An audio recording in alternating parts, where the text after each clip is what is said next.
So now our next presentation will also be in English language. Diejenigen, die gestern schon da waren, hatten schon das Vergnügen, Rob McEwen erstmals kennenzulernen. Da hat er für McEwen Mining und McEwen Copper präsentiert. Heute ist sein Thema das Potenzial für blendende Gewinne.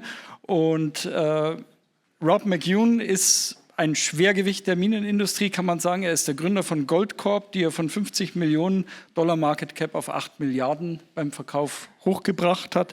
Er ist vielfach ausgezeichnet, unter anderem von Kanada, von der britischen Königin, und er ist auch in der Mining Hall of Fame aufgenommen. Also wir hören jetzt die Einschätzung eines echten Experten, eines echten Schwergewichts, Rob McEwen.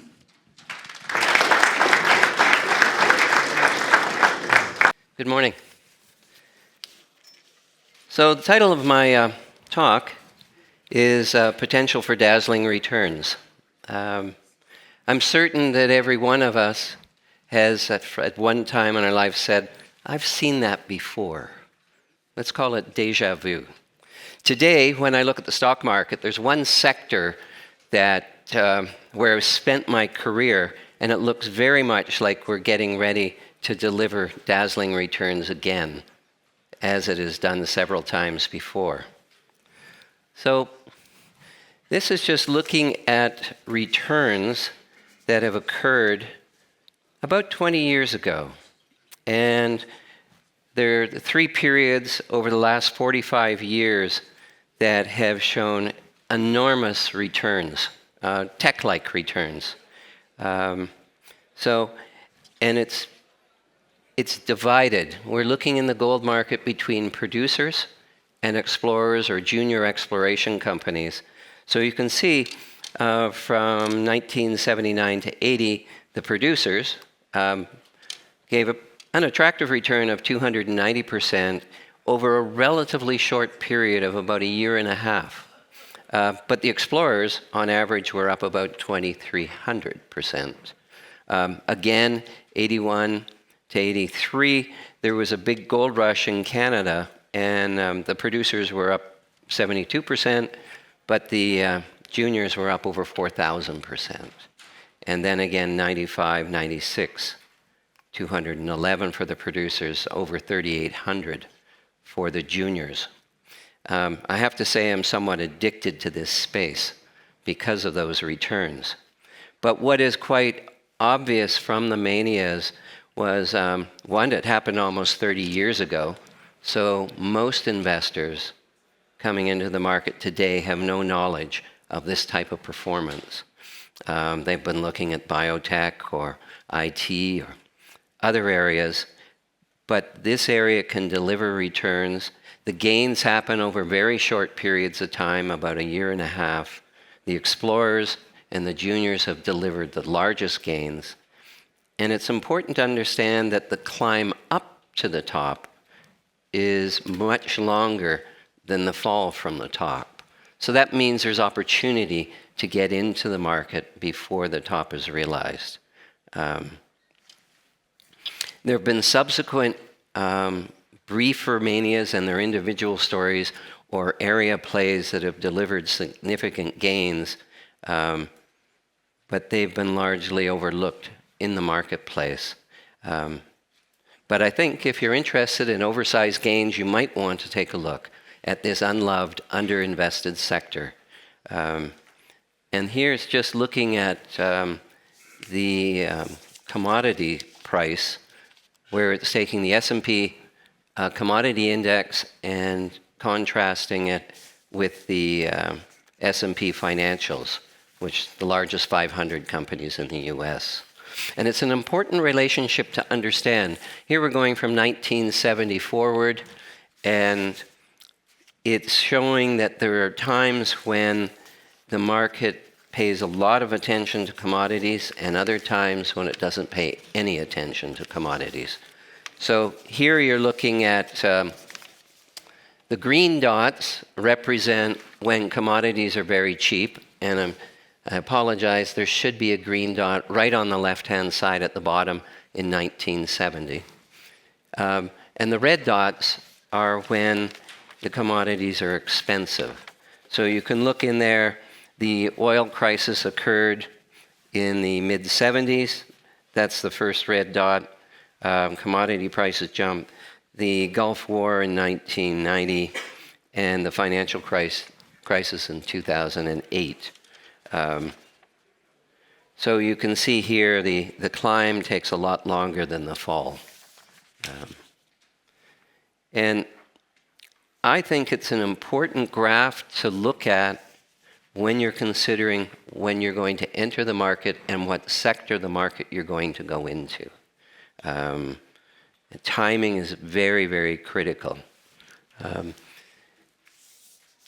I also think that a lot of people don't think too much about where metals come from and what does it take to bring a mine into production and how important mining is to modern life.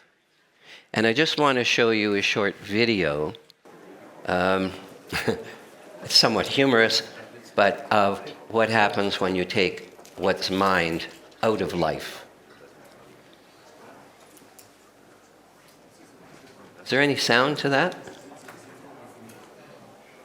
There should be. Sing ein Lied davon, dass nichts sich liebt. Komm mit mir, egal wohin, nimm meine Hand und lauf. Stell dir vor, wie im Traum, seh ich was, glaub es kaum. Alles, was für Hand gemacht, das geht gleich vorbei.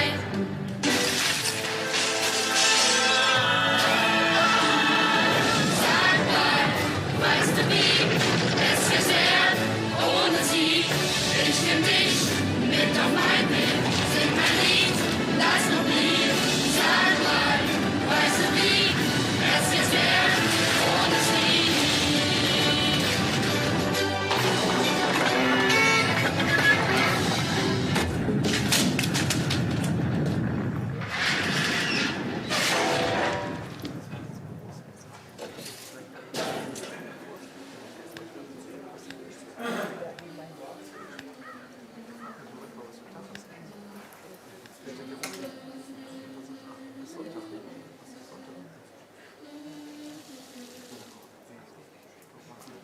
So there's a lot of things in our life that comes out of the ground.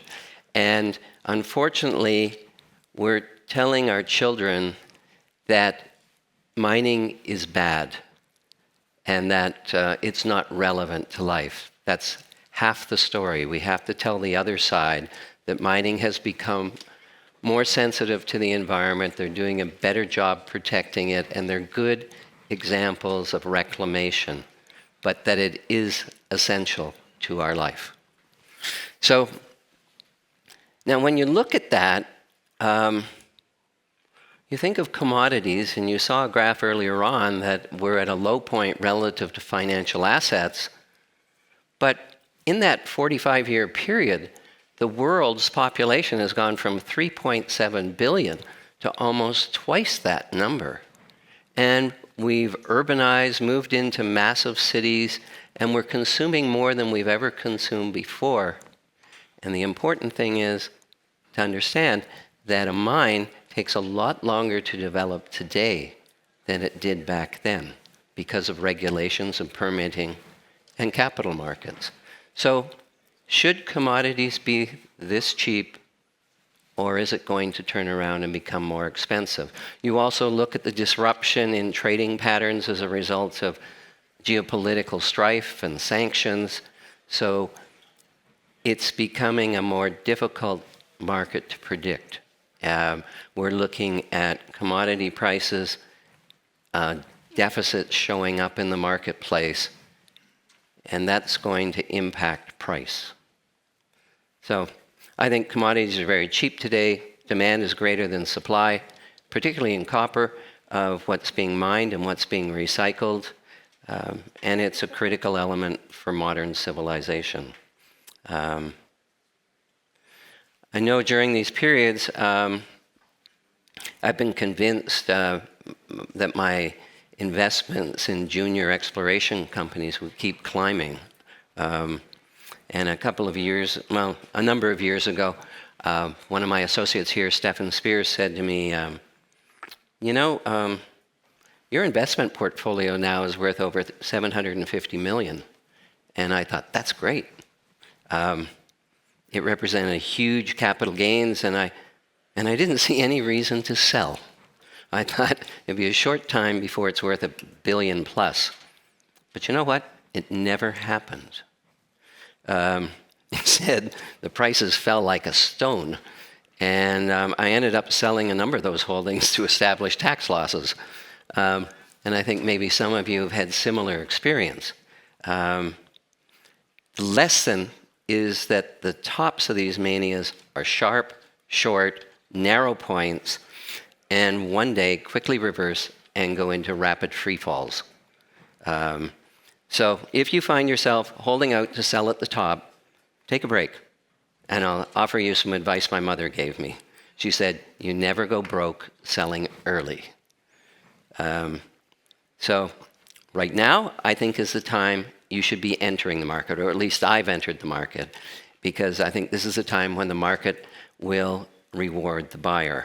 I consider gold to be the ultimate form of money and wealth preservation, and while the rest of the world is ignoring it, it plays a very big role in my own portfolio. And it's estimated that gold and gold shares represent less than 1% of the global financial investments today. So very underowned. I also have large exposure to copper, which is, as you saw there, is one of the essential ingredients to modern life and civilization. And it's in short supply relative to projected demands to meet the energy transition, EVs, to the new large server farms, and urbanization.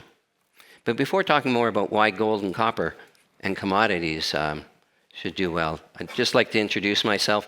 Ralph already said much about what I have. Order of Canada, Mining Hall of Fame, Ernst & Young Entrepreneur of the Year Award. My wife and I have contributed over $60 million for research in stem cell research, regenerative medicine, leadership development for boys and girls in high school, cultural centers, and just trying to put money in where society we think could be improved. My father was an investment dealer. He had me charting stocks when I was 10 and 11. I made my first investment when I was 12. A year and a half later, it was worth 6 times what I paid for. I put $300 in it. It was $1,800. I thought, wow, this is an easy place to make money. However, over time, I learned it wasn't so easy, and there were some painful moments. But I was infused with the thought. My father had gotten into he was an investment dealer, and he put all his clients into gold and gold bullion in the mid-'60s. And they did very well, because we saw gold go from $35 an ounce to $850 an ounce by 1980. But almost by osmosis, I absorbed the gold bug, if you want to call it, a belief that governments are irresponsible, they debase currencies, they spend too much money, incur too much debt, and as individuals, we have to protect ourselves against that.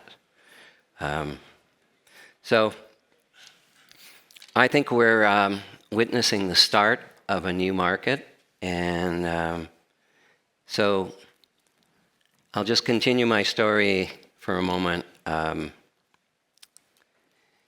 had worked with, my father had an investment firm. I joined it. After that, went back, did some graduate studies, joined Merrill Lynch in Toronto and New York. Went back and forth, and then I bought control of my father's brokerage firm. And during that time, I was focused on natural resources, doing research, sales, institutional retail, portfolio manager of mutual funds, closed-end funds. And during that time, I spoke to a lot of geologists and mining engineers. And some of them made large discoveries and or grew their small companies into giant mining companies. And their success inspired me to leave the investment industry and to jump into the mining industry. And it started, I jumped into a hostile takeover battle as a white knight and ended up buying control of 2 mining companies and stepped in as the CEO. Although I had no training in geology or mine engineering, I'd been an investor in that space and I had some thoughts how they should run a company. I changed the management team and the boards of directors, and we grew from a low of 50 million to over 8 billion market cap in Goldcorp.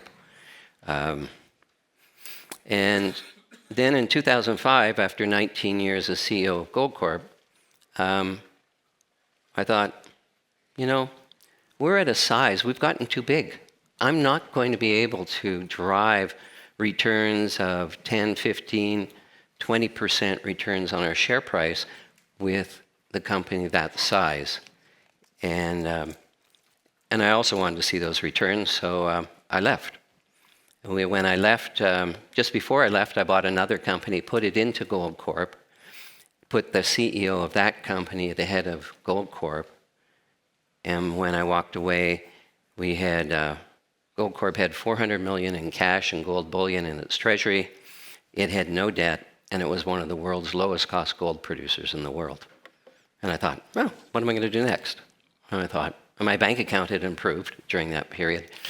And I said, well, I'll just keep investing in juniors. And so I would buy, when the market wasn't buying, 10 to 30% of junior exploration companies. And ultimately, 2 of those companies are put together to form McEwen Mining, which is listed on the New York and Toronto Stock Exchange. And today we have 3 gold mines, Canada, the United States, Argentina, and then in Mexico, we're starting up a mine we ran that's on care and maintenance. And we have the world's 8th largest undeveloped copper deposit. In the past 26 months, share price is up over 200%. And I think just the start. So thinking of that growth in McEwen Mining, it started off by buying an interest in a company called US Gold. And I'll give you a sense of the variations that happen to the price. So in August of 25, I paid 36 cents to buy a third of the 36 cents a share to buy a third of the company. Now, I have to say that our share price has, we reached a low not too long ago, and we had to do a share consolidation, which I hated to think about, where we took 10 shares and made it into 1, and that was to preserve our listing on the New York Stock Exchange. So these prices I'm going to talk about are reflecting that 10-for-1 consolidation. So 36 cents becomes $3.60 on that consolidation. That was in August. In June, a year later, our share price was the equivalent of $80 a share. And then in December of 2008, it was down to $8.60. And then in June of 2011, it was up to $53. And by the low in 2015 in July, it was down to $7.83. And almost a year later, in August of 16, it was up to $43.60. October 22, it was down at $3.64. And today it's around $9. It's a stronger company today than it's ever been, but it's been one heck of a roller coaster going along here. So that's, I found in the natural resource sector, you really have to be watching where you are in the cycle and what you invest in. If you want exposure to gold and you don't want a lot of risk, buy some gold bullion. I mean, it's gone from $35 in the 60s to where it is today, over $2,700. It's been a good safe return. It's got lots of ups and downs, but I think it only has one direction going up. There are other instruments out there. David was just talking about royalties. I consider royalties the invasive species in the gold mining industry. I find a lot of people who sold royalties probably never took math in school because they gave away the profit margin of their companies. They took away the ability to survive downfalls in the market. They are a good instrument for investors. You don't have to worry about strikes. You don't have to labor strikes. You don't have to worry about ground falls. You don't have to worry about bad management. You do have to worry about governments coming along and taking your property in a royalty, such as we saw with Franco-Nevada and recently in Panama, the Cobre Copper. They took it away from First Quantum. But other than that, they've been a good performer. They don't employ a lot of people, and the revenue per employee is quite high. So it's worthwhile considering. This is just looking at the gold price, its movement. If you were to inflation adjust the gold price since its high back in 1980 at $850, it'd be up around $3,400 right now. But it's still got a long way to go to get above the old highs, and I think it's on that path. This is just looking at our GDX, GDXJ, and their measures of the seniors. GDXJ measures the seniors, the GDXJ measures the juniors. And they were tracking quite closely at one point, and then a separation occurred. The seniors perform much better than the juniors. But the juniors seem to be coming back right now. You can see the two lines starting to close. And I think that's a sign that more people are starting to look at this sector of the market today than they have in quite a long period of time. So, and this is just copper. The dark line is showing the projected demand, and the other colors are showing the supply. And in between is the deficit of 10 million tons. So, and yesterday I showed you our copper project, and I don't think I need to do that again. So I'll close that off. So my message to you is, I think it's an opportune time to be looking at getting into mining. If you're a conservative investor, you need exposure to gold, buy bullion. If you want to have some fun and excitement, buy some juniors. And they've been largely ignored. I'd say if you're looking for a junior, there's some things you might want to consider. It's very hard to get permits today. It takes longer than normal. So if a company has a permitted deposit, if it has infrastructure, maybe it was a past producer and there's equipment there, is it close to roads, power? Is there a community nearby that has experienced miners? Miners are in very short supply, and as I said, the negative impression most people hold of mining has influenced the youth and caused a precipitous drop in the enrollment in schools of mining and geology. So there is an acute shortage of personnel in the industry that is only going to get worse. Yesterday, when I showed our plans for our copper project in Argentina, part of that is being driven by my desire to show another face of mining to the world, that we can be more responsible and encourage more youth coming into the market. It's also looking at how do we attract it, and how do we make it look sexy for them. At Goldcorp, back in 1999, I launched a contest over the web. It was called the Goldcorp Challenge. We took all of our geological data, threw it up on the web, made it available for free to anybody who wanted to look at it. And we had a very exciting gold deposit. And I asked the people who looked at it to say, where will we find the next 6 million ounces of gold in our mine? And offered $500,000 in prize money. There were 1,500 people from 50 countries that took down a 400 megabyte data file. And a year later, we had all these submissions come in, and there were people coming in with organic solutions to what are thought to be inorganic problems. There was advanced mathematics used. There was computer graphics of the like I'd never seen in the industry before. I almost fell out of my chair when I opened up a file. And when I picked myself up, figuratively, I got on the phone, called 3 institutional investors and said, I want 15 minutes of your time this afternoon. They'd heard the story many times, but had not bought any shares. I went over, had 3 meetings. At the end of the day, they bought 15 million shares. And that was just the start of the run. But it was the first example, one of the first examples of incentivized crowdsourcing on the web. And our company went from a small company in terms of profile to a large company because we did something very different.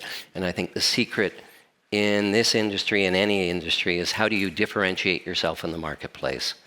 And I don't like standing in line. I don't want to eat the dust of the person in front of me, and that's what I felt. If you were wanting to become a major, you don't want to follow the role of a major. You want to create your own path. So with that, I'd like to thank you very much.